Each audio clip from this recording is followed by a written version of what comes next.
ஜனநாயகத்துக்கும் பாஜகவுக்கு எதனா சம்பந்தம் இருக்கா? ஜனநாயக படத்தினுடைய சென்சார் போர்டுக்கும் மோடி அரசாங்கத்துக்கு எதனா சம்பந்தம் இருக்கா? சென்சார் போர்டுன்றது தன்னாட்சி அதிகாரம் பிடித்த ஒரு அமைப்பு. அந்த அமைப்பு அந்த ப்ராசஸ் படி தான் செயல்படும். நீங்க படம் ரிலீஸ் டேட்டை கொடுத்துட்டு சென்சாருக்கு ப்ரெஷர் பண்ணா சென்சார் நடக்காது. நேஷனல் ஆரோக்கியா எக்ஸ்போ அண்ட் நம்ம சென்னையில மணப்பாக்கத்தில் உள்ள heartfulness institute Babuji memorial ashram January 9 to 12. Click the link below and register.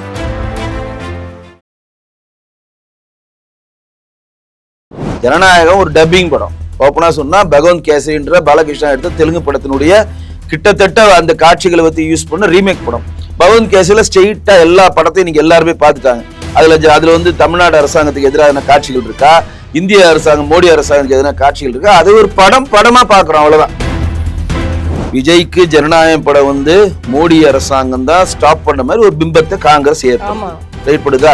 அப்ப நான் கேட்கிறேன், காங்கிரஸ் விஜய் மேல இவ்வளவு பெரிய பாசம் இருந்து விஜய்க்காக இவ்வளவு செய்ய நீங்க இருந்தீங்கன்னா 41 பேர் செத்தப்ப யார் அங்க போய் நின்னீங்க? எந்த காங்கிரஸ் ஆள் போய் நின்னாங்க? செல்வ பிறந்த போய் நின்னாரா? செல்வ பிறந்தகை தான் எடுத்தது ஸ்கிராப்பை விற்கிறார் கூட ஒரு செய்தி அடிப்படுது. எந்த அளவு உண்மைன்னு தெரியாது. பெட்ரோல் பங்க் இருக்கு, நிறைய பெட்ரோல் பங்க் அவருக்கு இருக்கு, லண்டன்ல அவருக்கு பெரிய சொத்துக்கள் இருக்குலாம் கூட சொல்றாங்க. எந்த அளவு உண்மை இல்லை, பட் முன்னாடி வைக்கிறோம் இதை. ஏன்னா சாதாரண ஒரு அடிமட்டத்திலிருந்து பகதூர் சமாஜ் கட்சியில இருந்து வந்தவர் இன்றைக்கு இவ்வளவு பெரிய சொத்துக்கு எப்படி அதிபதி ஆயிருக்கான்றதுக்கு ஒரு பெரிய கேள்விக்குறி. அந்த ஈரோடு கிழக்கு தேர்தலில் வேட்பாளரா நிக்கப்படுறது EVKS இளங்கோவன். ஆனா EVKS இளங்கோவனை ஆதரித்து அன்னைக்கு தமிழ்நாடு காங்கிரஸ் காரிய கமிட்டியோட தலைவராக கூட அடிக்கடி கூட போல. யாரு காரிய கமிட்டி தலைவரே போய் பிரச்சாரத்துக்கு போல. காங்கிரஸை சேர்ந்த ஒரு லீடர் கூட அங்க இல்ல. திடீர்னு முடிஞ்சுக்கிட்டு 20 லட்சம் லேப்டாப் ஸ்டிக்கர் ஓட்டி ஏன் கொடுக்குறாங்க? 18 வயசு பூர்த்தியான ஓட்டெல்லாம் எங்க போகுது? விஜய் கிட்ட போறான். இன்னைக்கும் காங்கிரஸ் கூட்டணியில இல்லன்னா சிறுபான்மையினர் ஓட்டு கிடைக்காது அப்படின்னு காங்கிரஸ் சொல்றது இல்ல. இப்ப ஒரு விஷயம் நல்லா தெரிஞ்சுக்கங்க. காங்கிரஸுக்கு பிரவீன் சக்கரவர்த்தி, வேணுகோபால் போன்ற ஆட்கள் போகணும்னு அவங்க நினைக்கிறது காரணம், சோனியா காந்தியும் ராகுல் காந்தியும் பிரியங்கா காந்தியும் விஜயோட போகணும்னு ஒரு ட்ராக்ல இருக்காங்க. கார்கேவும் செல்வ பிறந்தவங்க தான் திமுகவோட இருக்காங்க.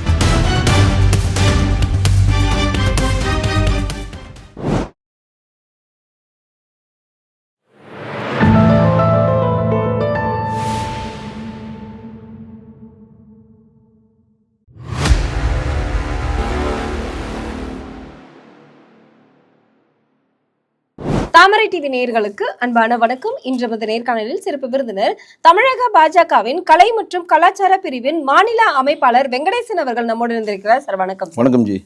காங்கிரஸ் திமுகவோட கூட்டணியில இருக்குமா இருக்காதா அப்படிங்கிற கேள்வி எல்லார்கிட்டயுமே ஒரு கேள்விக்குறியா இருக்கு. என்ன காரணம் அப்படின்னா, பிரவீன் சக்கரவர்த்தி அவர்கள் உண்மையில கேஸ் அதிகமா இருக்கு, அதனாலதான் நீ திமுகவுக்கு ஜால்ரா அடிச்சிட்டு இருக்க அப்படின்னு செல்வ பிறந்தகைக்கு மாநில தலைவருக்கே ஒரு கண்டனத்தை தெரிவிச்சிருக்காரு. சரி, அது ஒரு பக்கம் இருந்தாலும் விஜய் உண்மையாகவே அரசியலுக்கு வந்துட்டாரு. அவர் அரசியலாக தான் ஒவ்வொரு விஷயத்தையும் அவர் அணுகிட்டு இருக்காரு அப்படின்னு விஜய்க்கு சப்போர்ட்டிவா பேசியிருக்காங்க. இப்ப இந்த ஜனநாயகன் படம் ரிலீஸ் ஆகிறதுக்கு கூட தடை கற்கள் நிறைய இருக்கு. அதுக்கு காங்கிரஸும் ஒரு பெரிய சப்போர்ட்டிவா இருக்கு. ஆனா காங்கிரஸோடு ஒரு பெரிய கூட்டணியாக இருக்கணும் அப்படிங்கிறதுக்காக ஒரு ஆலோசனைகள் மேற்கொண்டதாக திமுக தரப்புல இருந்து ஒரு தகவல் வெளியாயிருக்கு. கண்டிப்பா காங்கிரஸ் வெளியே போயிடுவாங்க, அதை எப்படியாவது இழுத்து பிடிச்சுக்கணும் அப்படின்னு திமுக பெரிய காய் நகர்த்திட்டு வரதாகவும் ஒரு தகவல் இருக்கு. இதை நீங்க எப்படி பாக்குறீங்க? இது உண்மையா? இது கிட்டத்தட்ட ஒரு உண்மைதான். ஏன்னா செல்வ பிறந்தகை தமிழ்நாடு காங்கிரஸ் காரிய கமிட்டியினுடைய தலைவர் செல்வ பிறந்தகைக்கு இன்னொரு பேர் இருக்கு. அவர் பல கட்சி போனவர், பல்டிகுமார் தான் அவர் போகாத கட்சியே கிடையாது. அது உண்மையா காங்கிரசினுடைய பாரம்பரிய தொண்டனா இருக்கவனா இன்னைக்கு வரையும் அவர்களை ஏற்றுக்கொள்ள முடியல.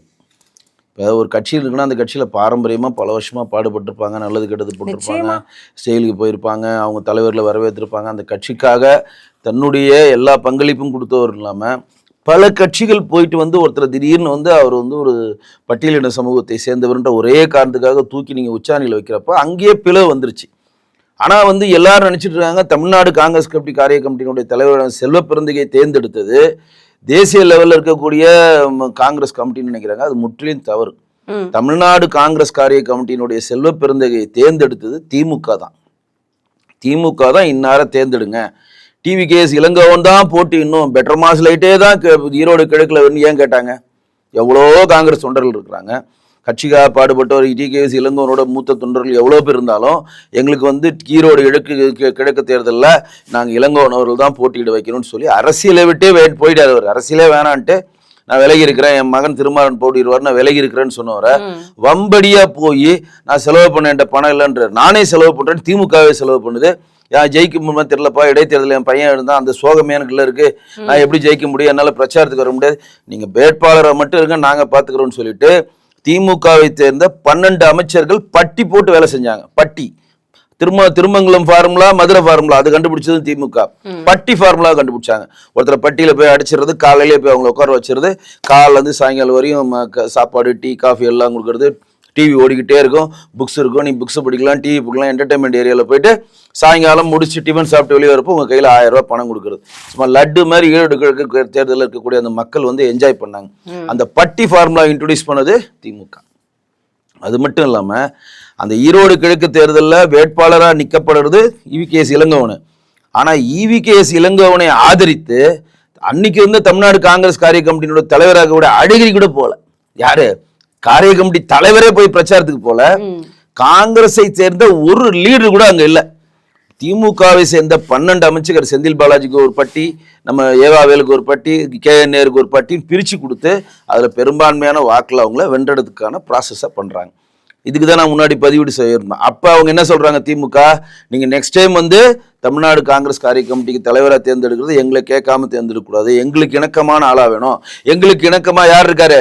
அப்பயே வந்து தமிழ்நாடு காங்கிரஸினுடைய சட்டசபை உறுப்பினராக யார் இருக்காரு? செல்வ பிறந்தகை ஸ்ரீபெருந்துல போட்டிடுறப்ப திமுக முட்டு கொடுத்துக்கிட்டே இருக்காரு சட்டசபையில.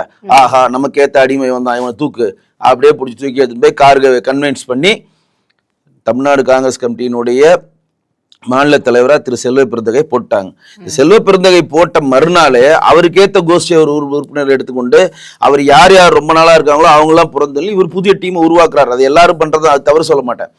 ஆனால் இந்த பழைய பெருச்சாளிங்கன்னு சொல்லுவாங்கல்ல, ரொம்ப நாளா அந்த கட்சியில் இருந்துகிட்டே ஒரு ஒழிக்கணும்னு சொல்லிட்டு ஆகுனா ஃபைல் எடுத்துக்கிட்டு டெல்லி போயிடுவாங்க, பெரிய இவரை மாற்றணும். ஏன்னா காங்கிரஸ் காரிய கமிட்டியில் நீங்க யாரை போட்டாலும் மாற்றணும் ஒரு குரூப் போயிட்டே இருக்கும்.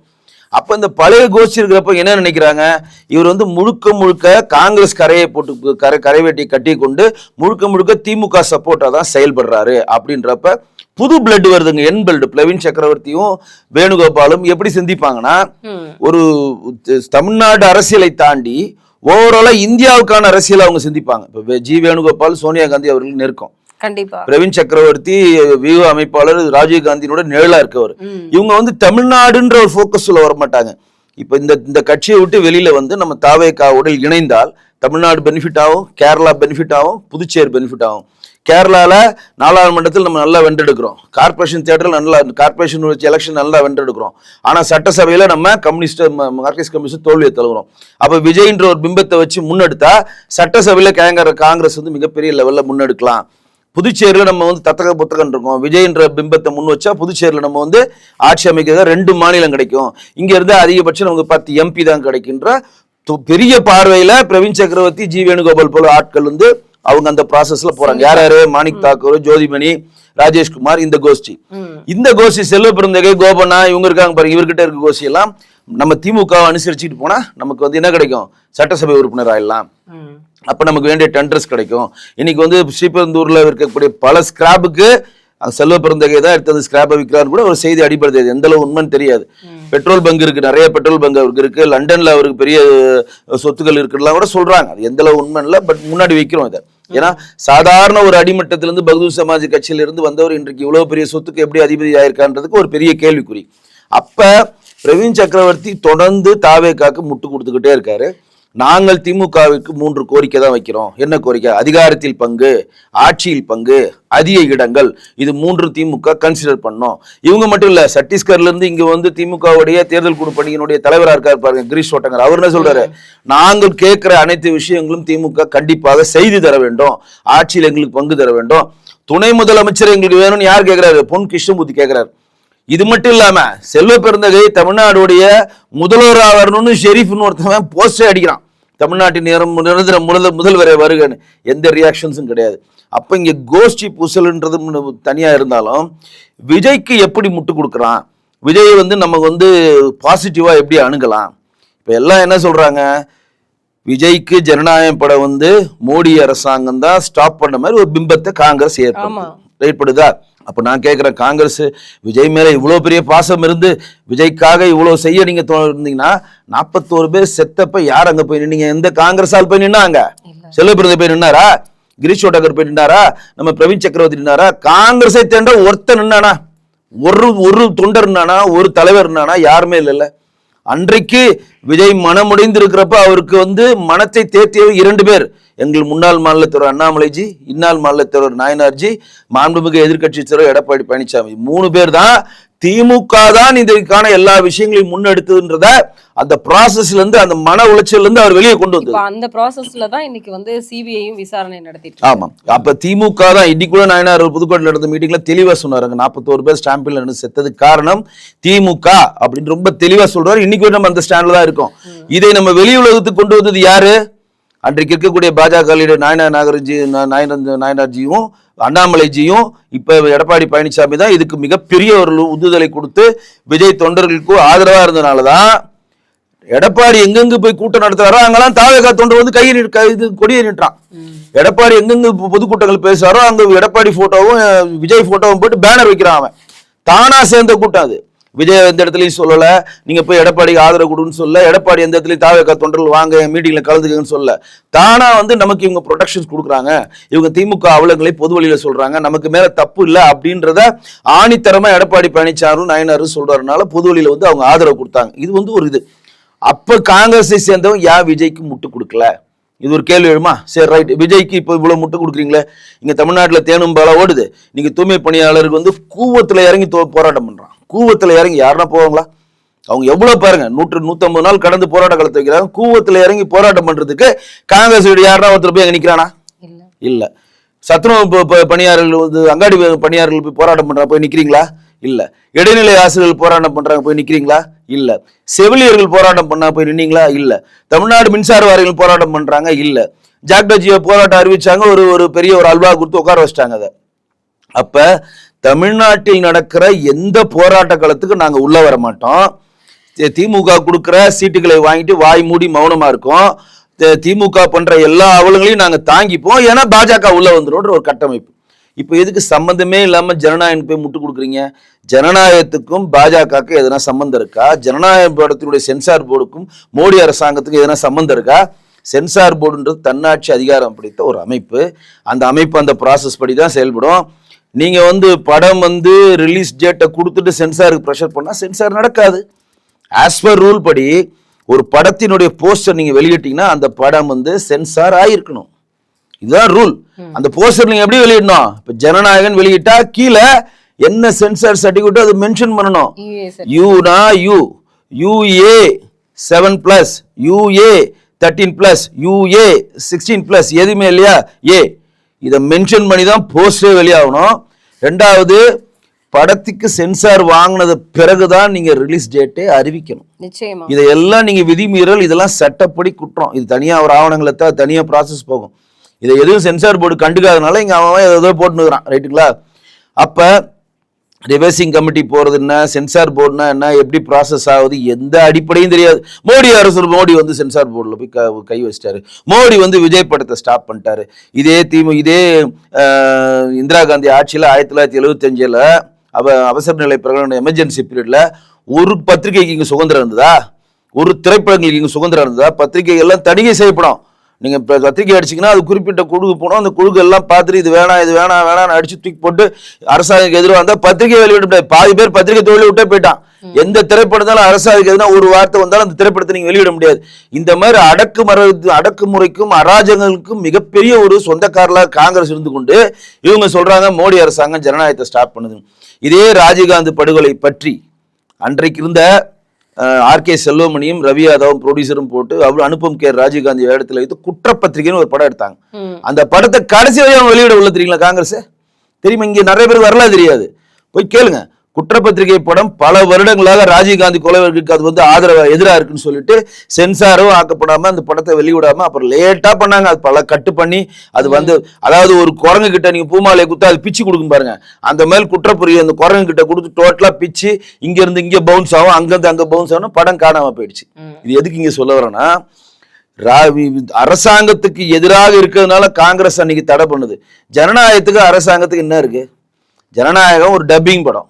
ஓப்பனா சொன்னா பகவந்த் கேசரின்ற பாலகிருஷ்ணா எடுத்த தெலுங்கு படத்தினுடைய கிட்டத்தட்ட அந்த காட்சிகளை பத்தி யூஸ் பண்ண ரீமேக் படம். பகவந்த் கேசரியில ஸ்ட்ரெயிட்டா எல்லா படத்தையும் நீங்க எல்லாருமே பார்த்துட்டாங்க.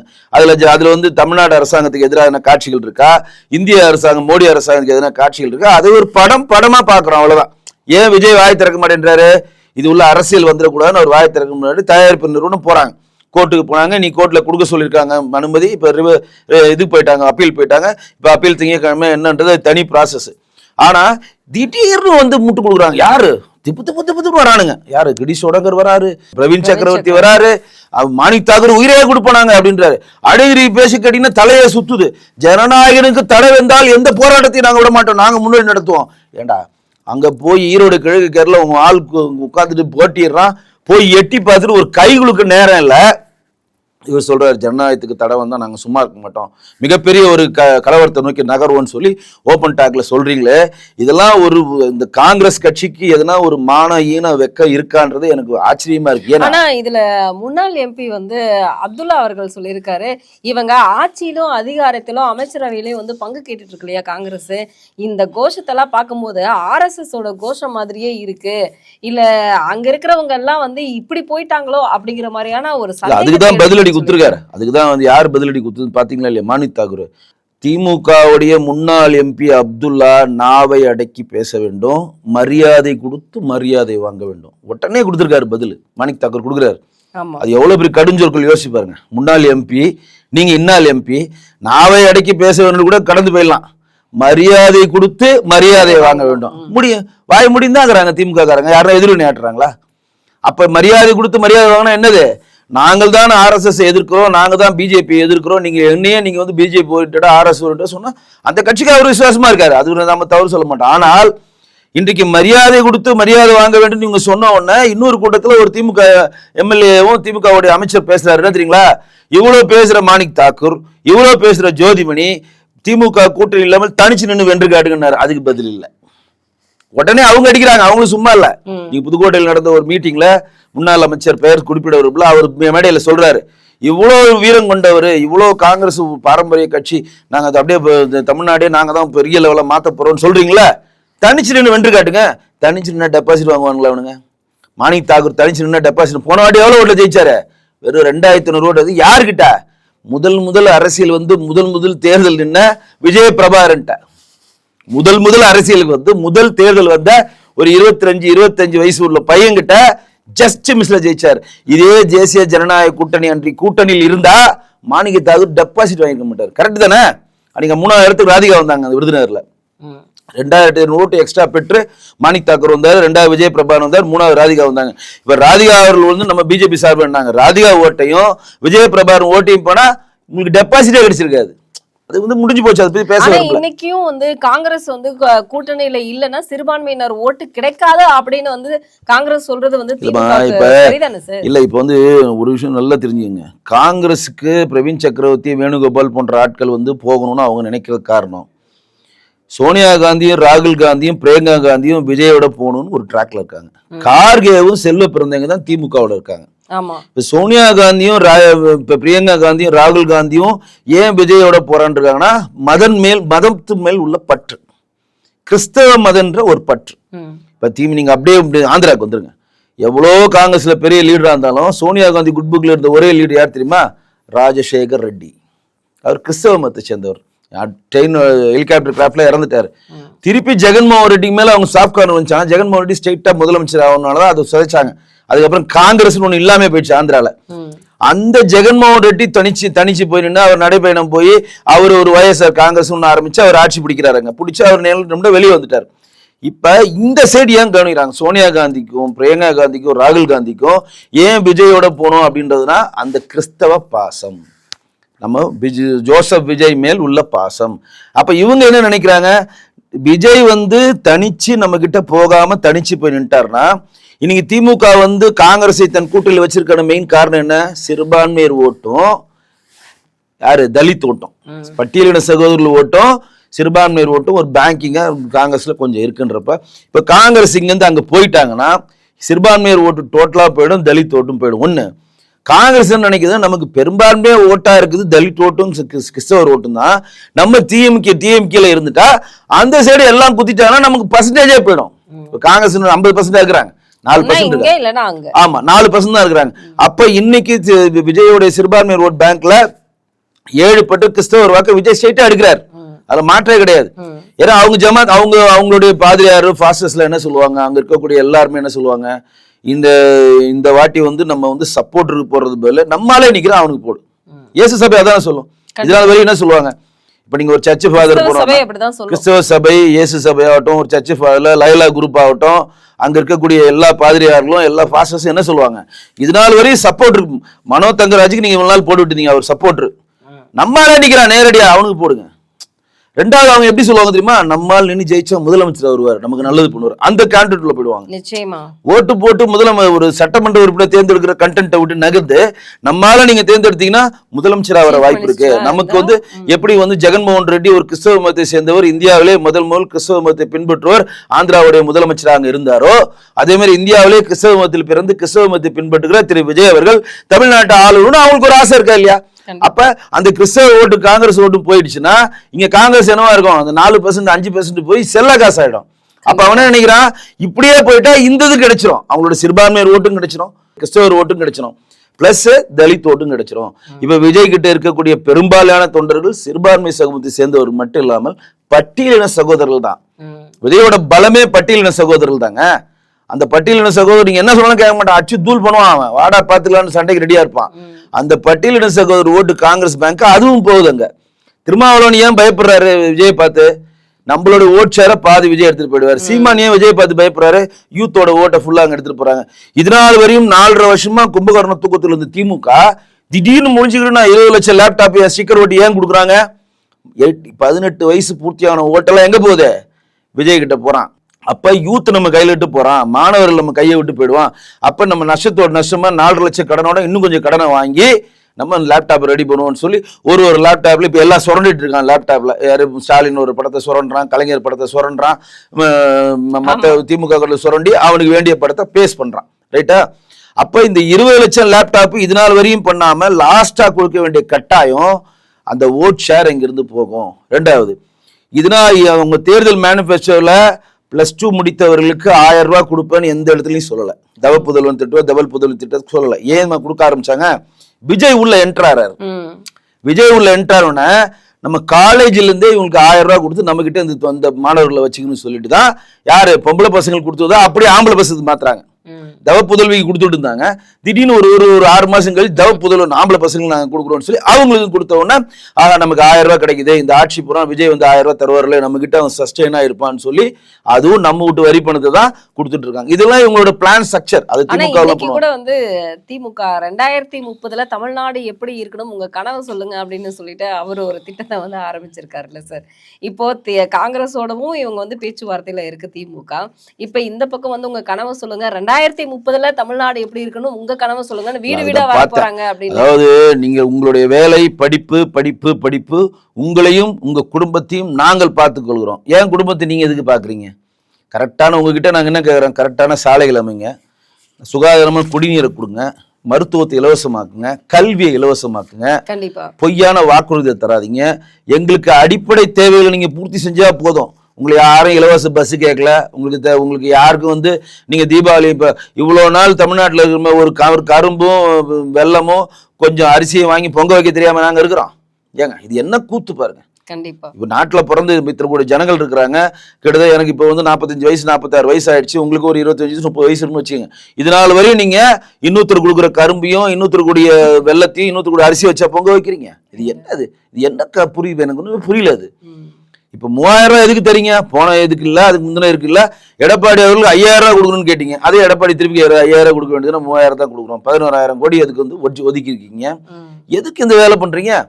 நீங்க 3000 கொடுக்கறது வந்து மக்களிடம் இலவசமாக செல்கிறது மாற்று இல்ல, கலைஞர் உரிமை தொகையில மாதம் 1000 ரூபாய் கொடுக்குறீங்க, மாற்று இல்ல. ஆனா என்ன, 4 லட்சம் கோடி கடன்ல இருந்து 5 லட்சம் கோடி கடன் நோக்கி நகருது தமிழ்நாடு. ஒவ்வொரு மாதமும் 70,000 கோடி வட்டி கட்டுறீங்க. 70,000 கோடி எவ்வளவு இன்ஃப்ராஸ்ட்ரக்சர் உருவாக்கலாம் யோசிச்சு பாருங்க. இப்ப அன்புமணி கூட ஒரு அறிக்கை கொடுத்திருக்காரு, வாங்கிய கடனில் 42% தான் இன்ஃப்ராஸ்ட்ரக்சர் யூஸ் பண்ணிருக்காங்க, மிச்சம் 58% வட்டியும் சம்பளமும் இலவசத்துக்கு தான் யூஸ் பண்றீங்க. அப்ப இது எதை நோக்கி நகருது? நீங்க 3000 ரூபாய் ஈஸியா வாங்கிட்டீங்க, காலைல வாங்கிட்டீங்க. ஆனா உங்க தலையில 2 லட்சம் கடன் இருக்குது உங்களுக்கு தெரியல. இங்க இருக்கக்கூடிய மக்களுக்கு நம்ம இந்த நிகழ்ச்சி வாயிலா சொல்றோம், நீங்க 3000 ரூபாய் வாங்குறீங்க, ஒரு ரேஷன் அட்டைதாரருக்கும் 3.5 லட்சம் கடன் உங்க தலையில இருக்கு. உங்க வீட்டுல பிறக்க போற ஒரு பிள்ளை தலையில் 1 லட்சம் ரூபாய் கடன் தமிழக அரசு சுமத்தி இருக்கு. இதற்கான இன்ஃப்ராஸ்ட்ரக்சர் என்ன, இந்த கடனை எப்படி அடைக்க போறீங்க? 2021 ஆட்சி 25 வரையும் நீங்க ஆட்சி புரிஞ்சிருக்கீங்க. அங்க மின்திட்டம் தொடங்கிட்டோம், இந்த மின்திட்டம் தொடங்கிட்டோம், இங்க 10,000 கோடி இன்வெஸ்ட்மெண்ட், இங்க 3000 கோடி இன்வெஸ்ட்மெண்ட், டெய்லி விழா வச்சு பட்டன் வச்சு திறந்துகிட்டே இருக்கிறீங்க.